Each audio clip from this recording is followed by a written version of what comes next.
Եթե ասենք դու թույլ տեղերը տեսնում ես ու ամրացնում ես քո թույլ տեղերը, հավանական ուղղությունները հակառակորդի հարձակման, որը փորձելու է քիչ ուժերով մեծ հաջողության գալ,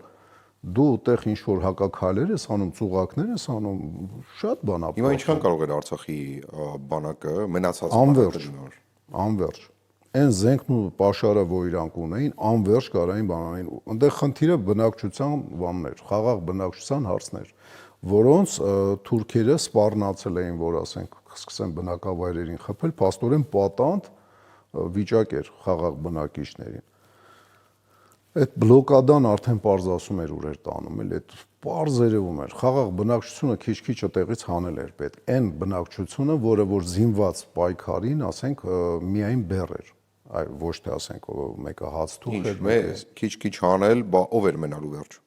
Իրանց ընտանիքների անդամները, որոնք տարածքը պահում էին, երեխաներին։ Ով էր պատրաստ լինելու զոհել իր ընտանիքը, վստահ լինելով որ ռազմական գործողությունները վաղտեղուշ լինելու։ Խիա զոհում, ընտանիքը հանեին, ես էվակուացիայի հետ եմ, էվակուացիայի մասին է խոսքը։ Այդ դեպքում մնալու էին միայն զինվորականները։ Միայն մնային ուժերը, միջև բլոկադան, ասենք, դադար էր գործել։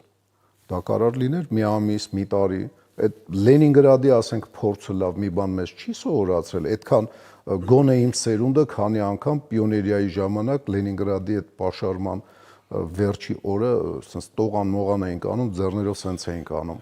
բայց չպետք է դասերը քաղեինք, երեխեքին ընդեղից էվակուացնելը ոչ միայն որբերին, այլ երեխաներին բերում էր ընդրան, որ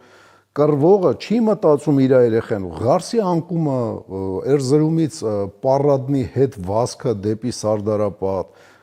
մենակ ընդրանից է, որ ցռան վախկոտ, ահա,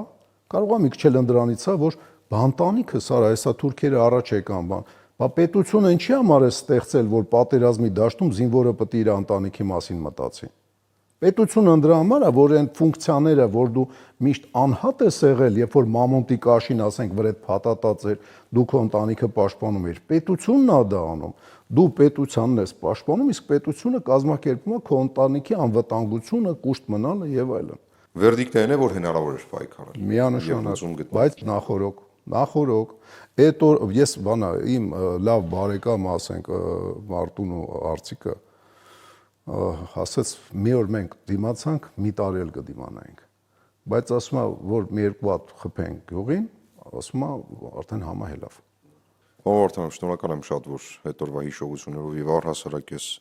Հակիրճ քրոնիկոնով փորձեցիք այդ թվում նաեւ գուցե հեռուստադիտողին տեղ հասցնել